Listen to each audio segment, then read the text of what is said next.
नमस्कार दोस्तों, आप देख रहे हैं रिपोर्टर आनंद। शाम का वक्त है, आइए नजर डालते हैं प्रतापगढ़ जिले की दिन भर की बड़ी खबरों पर। लेकिन उसके पहले अगर आपने हमारे चैनल को सब्सक्राइब न किया हो तो चैनल को सब्सक्राइब करें, लाइक करें, उसके बाद शेयर करना न भूलें। तो आइए नजर डालते हैं प्रतापगढ़ जिले की दिन भर की बड़ी खबरों पर। दिन भर की बड़ी खबरों की शुरुआत करते हैं लालगंज कोतवाली क्षेत्र से, जहां दुकान पर बैठे ग्राम प्रधान प्रत्याशी पर कुछ लोगों ने गोलियां बरसा दी। 3 गोली लगने से प्रत्याशी घायल हो गया और हमलावर भाग निकले। घायल को प्राथमिक उपचार के बाद प्रयागराज रेफर कर दिया गया। लालगंज थाना क्षेत्र के हदिराही निवासी वरुण तिवारी इस बार पंचायत चुनाव में ग्राम प्रधान के प्रत्याशी हैं। शुक्रवार की रात 10 बजे वो गाँव के बाहर दुकान पर बैठे थे। इसी बीच कुछ लोग पैदल ही वहां पहुंचे और उन पर गोलियां बरसा दी। 3 गोली लगने से वह गंभीर रूप से घायल हो गए, जिसके बाद हमलावर अंधेरे में भाग निकले। शोर मचाने पर गाँव के लोग पहुंचे और घायल को लालगंज सीएचसी ले आए। यहां से घायल को जिला अस्पताल भेजा गया और वहां से प्रयागराज रेफर कर दिया गया। सूचना मिलने पर लालगंज पुलिस भी मौके पर पहुंची। वरुण के परिजनों ने विरोधी प्रत्याशी पर गोली मारने का आरोप लगाया। लालगंज कोतवाल रणजीत सिंह भदौरिया ने बताया कि घायल के भाई कृष्ण कुमार तिवारी की तहरीर पर गांव के ही नन्हे लाल वर्मा, उनके बेटे नितेंद्र, महेंद्र व अजीत, लक्ष्मण वर्मा, संगम और रिंकू को नामजद करते हुए जानलेवा हमले के साथ ही बलवा की रिपोर्ट दर्ज की है। प्रयागराज में घायल की हालत स्थिर है। मुख्य आरोपी को हिरासत में लिया गया है, अन्य की तलाश की जा रही है।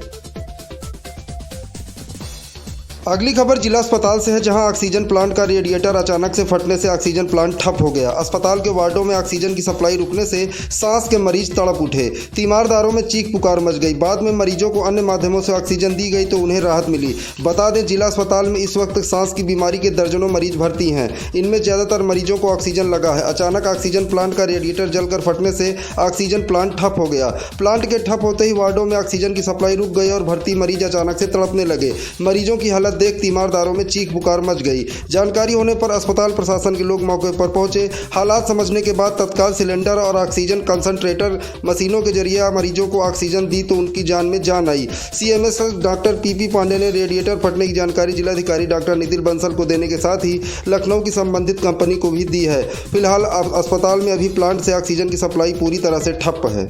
अगली खबर कुंडा से है, जहां ट्रेन के सामने कूदकर एक युवक ने खुदकुशी कर ली। घटना के बाद काफी लोगों की भीड़ जमा हो गई। सूचना पर पुलिस मौके पर पहुंची, लेकिन युवक की शिनाख्त नहीं हो सकी। लखनऊ प्रयागराज रेलवे लाइन पर कुंडा हरनामगंज रेलवे स्टेशन के पश्चिमी छोर पर रेल की पटरियों पर एक युवक का कटा शव दिखा। लोगों की माने तो युवक रेलवे ट्रैक के किनारे बैठा था। जैसे ही सहारनपुर से प्रयागराज जा रही नौचंदी एक्सप्रेस गुजरी, युवक ने ट्रेन के सामने छलांग लगा दी, जिससे उसकी मौत हो गई। सूचना पर पुलिस पहुंची, लेकिन युवक की शिनाख्त नहीं हो सकी। घटना के बाद मौके पर भारी भीड़ जमा हो गई। पुलिस ने शव कब्जे में लेकर पोस्टमार्टम के लिए भेज दिया।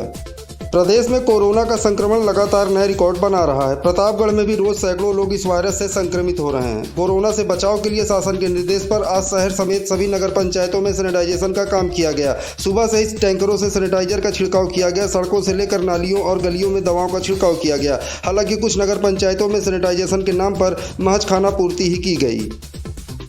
अगली खबर चौंकाने वाली है। पंचायत चुनाव में हुए बवाल में पकड़े गए 5 लोगों में 2 की कोरोना रिपोर्ट पॉजिटिव आने के बाद हड़कंप मच गया। इसके बावजूद पुलिस पॉजिटिव मरीजों के साथ अन्य आरोपियों को भी उसी जीप से कोतवाली लेकर आई। कुंडा कोतवाली क्षेत्र के अघिया गांव में चुनाव के दिन हुए बवाल में पकड़े गए 6 लोगों में 2 लोगों की रिपोर्ट कोरोना पॉजिटिव निकली। आज जेल भेजने से पहले सभी आरोपियों को मेडिकल कराने के लिए कुंडा सीएचसी भेजा गया, जहाँ पर सभी आरोपियों की रैपिड टेस्टिंग हुई तो उसमें नदीम और हकीम की रिपोर्ट कोरोना पॉजिटिव निकली। हैरानी की बात तो यह है कि जांच रिपोर्ट पॉजिटिव आने के बाद भी पुलिस दोनों संक्रमितों के साथ अन्य आरोपियों को भी एक ही पुलिस जीप में ठूंस कर कोतवाली लेकर आई। और उससे भी हैरानी की बात यह है कि कुंडा कोतवाली में अन्य मामलों में भी पुलिस ने दर्जनों लोगों को एक ही गैलरी में भरा हुआ है, जहां पर अघिया गांव के वह दोनों लोग भी बैठे थे जिनकी कोरोना रिपोर्ट पॉजिटिव आई है। सीएचसी प्रभारी डॉक्टर राजू त्रिपाठी ने बताया कि एंटीजन जांच में दोनों आरोपित कोरोना पॉजिटिव निकले हैं। ऐसे में बड़ा सवाल यह उठता है कि अगर पुलिस के इस गैर जिम्मेदाराना रवैये से हिरासत में लिए गए अन्य आरोपित संक्रमित होते हैं तो जिम्मेदार कौन होगा। अगली खबर कुंडा से है, जहां संदिग्ध हालत में पति की मौत के बाद पत्नी ने उसकी हत्या की आशंका जताते हुए ससुराल वालों के खिलाफ पुलिस को तहरीर दी है। हथगवां थाना क्षेत्र के बछंदा मऊ की बुसरा अख्तर ने पुलिस को तहरीर देकर बताया कि उसकी शादी 2017 में हुई थी। ससुराल वाले दहेज के लिए उसे अक्सर मारते पीटते और प्रताड़ित करते थे। इससे वह पति के साथ कुंडा के अमीर मेमोरियल स्कूल के सामने किराए के मकान में रहने लगी।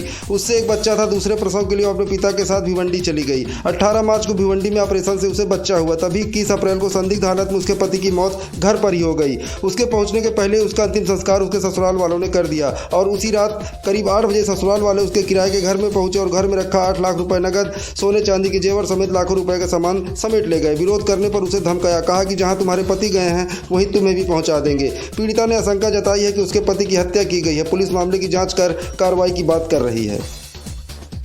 आज के लिए बस इतना ही दोस्तों, कल फिर मिलेंगे प्रतापगढ़ जिले की दिन भर की बड़ी खबरों के साथ। तब तक के लिए दीजिए मुझे इजाजत। नमस्कार।